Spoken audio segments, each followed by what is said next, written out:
आकाशवाणी। रुझानों के मुताबिक जेडीयू नंबर 1 पार्टी चल रही है।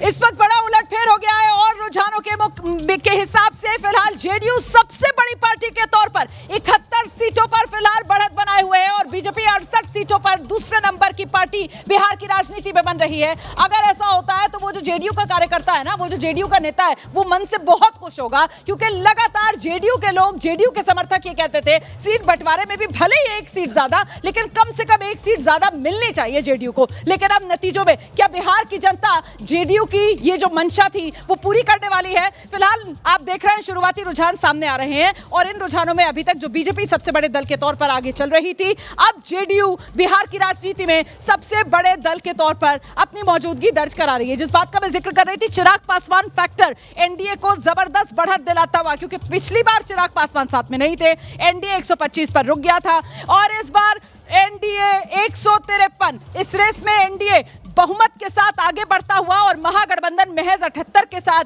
डिस्टेंट 2, मतलब दूसरा नंबर और बहुत पीछे इस रेस में तेजस्वी यादव नजर आ रहे हैं नीतीश कुमार के मुकाबले।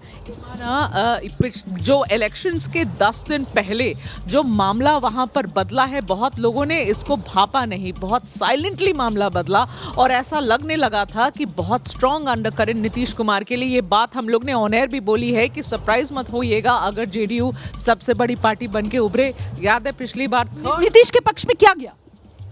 नीतीश के पक्ष में क्या गया, कोई ऐसा लग रहा है लोगों को इस बार, मुझे लगता है, देखिए सबसे पहले सिंपैथी फैक्टर तो है ही नीतीश, सहानुभूति। वही मैं जानना चाह रही हूँ, इतनी सिंपैथी नीतीश के लिए इस बार क्यों? लोगों को लगा कि बस हो गया इनका, अब ये इसके आगे लड़ नहीं पाएंगे, राजनीति में रह नहीं पाएंगे, आखिरी समय है।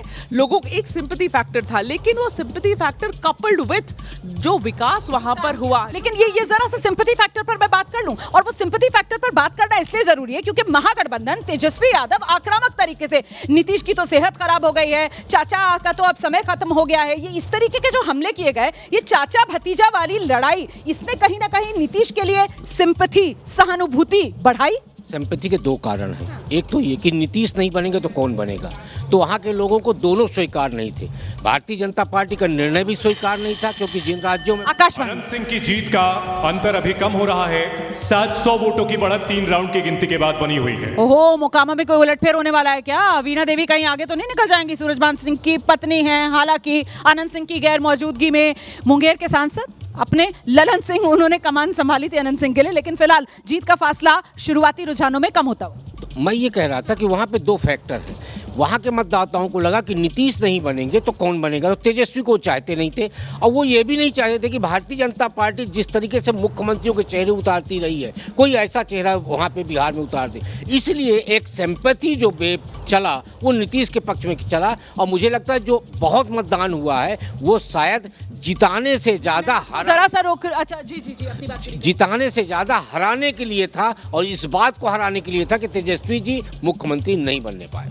बिल्कुल, तो ये कुल मिलाकर क्लियर कट मैंडेट है। बिहार में काबा, बिहार का किंग कौन, और हर सवाल के जवाब में सिर्फ एक ही नाम सामने आ रहा है और वो नाम नीतीश कुमार का है। आज सुबह जब मैंने कवरेज की शुरुआत की, उसी वक्त कहा था बिहार की राजनीति क्या माना जाए, नीतीश नाम केवलम, और फिलहाल यही साबित होता हुआ नजर आ रहा है आज बिहार विधानसभा चुनाव के इन नतीजों में, जो फिलहाल रुझान के तौर पर हमारे सामने हैं।